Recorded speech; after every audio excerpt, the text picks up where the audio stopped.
Now, some of our athletes will be among the first to arrive in Delhi for the Commonwealth Games. They're leaving tonight to face some fairly squalid conditions in India.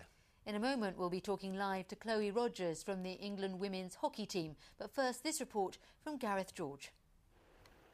Images like this have made athletes understandably nervous about flying to Delhi.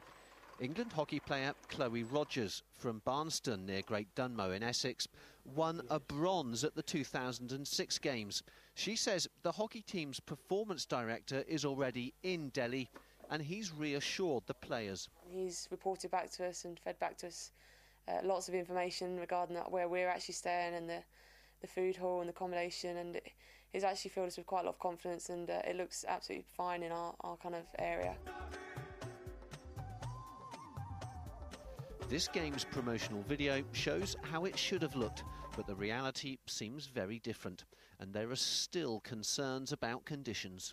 The chairman of the England team said, "It is still some way short of what we need. We remain very concerned about the situation." Two of the region's bowls players will be among the first to arrive in Delhi. Ellen Faulkner from Cambridgeshire and Mervyn King from Norfolk were due to travel today. Chloe Rogers flies with the rest of the England women's hockey team on Sunday, and she's determined not to let worries about conditions in Delhi affect her chances of winning another Commonwealth Games medal. Gareth George, BBC Look East. Well, let's talk to Chloe now. She's at home in Essex. So you're not worried at all about the conditions? We were obviously concerned at first. As I say, we've been reassured by sources that are out in India already, and I have to say, you know, we kind of take it on board, and we go there in confidence, and they're reassuring us that they'll look after us and will help us out. You've already got one bronze medal. Is the Commonwealth Games one of the highlights of your career for you? Yeah, definitely. Obviously, we have Olympic Games and a World Cup, which is obviously very important, and a European Cup in hockey, but it's one of the highlights on the hockey calendar, and it'll be great to be able to go there and participate and try and challenge for another medal. So have you been talking to the other team members and your coaches? Have you been on the phone for the last couple of weeks saying, are we going to go, are we not going to go?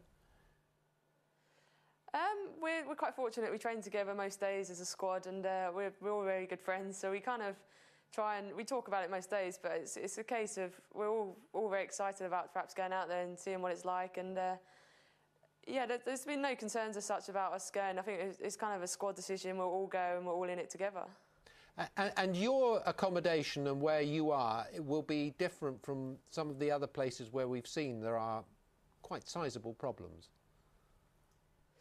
Yeah, I've come across some of the press reports and some of the pictures that have been shown around, and as I say, I've been reassured that our accommodation should be fine, and I'd take all faith that they will be up to good standard by the time we get there, and I hope that that's the same for every other country that's competing.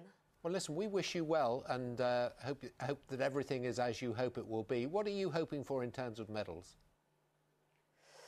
Oh, well, thank you. Well, hopefully, we won bronze, as we said last time. We want to better that. The last recent World Cup, we finished third, so we're up in the medals there, and hopefully going into this we can be challenging for a gold. I think India will be very strong on home soil, having won silver and gold at the last few Commonwealths, and Australia obviously always very good as well. So we'll go there with high ambitions, and hopefully we'll try and achieve that. Well, bring us back a gold medal and have a safe trip, won't you? Thank you very much for being with us. Great. Thank you.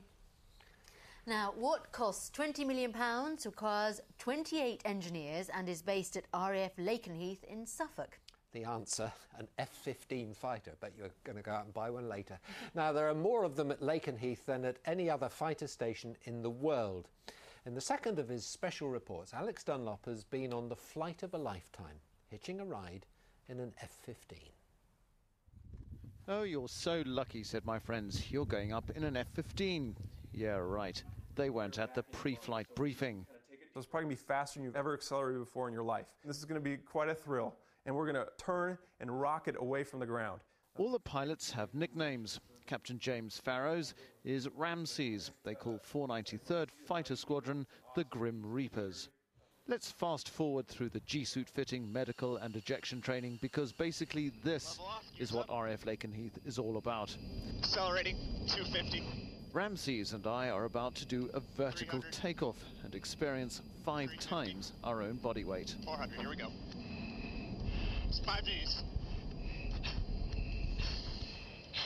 All right, go ahead and look back over your shoulder right now. What a beautiful view. Woohoo! Woohoo! And this, the view from the ground.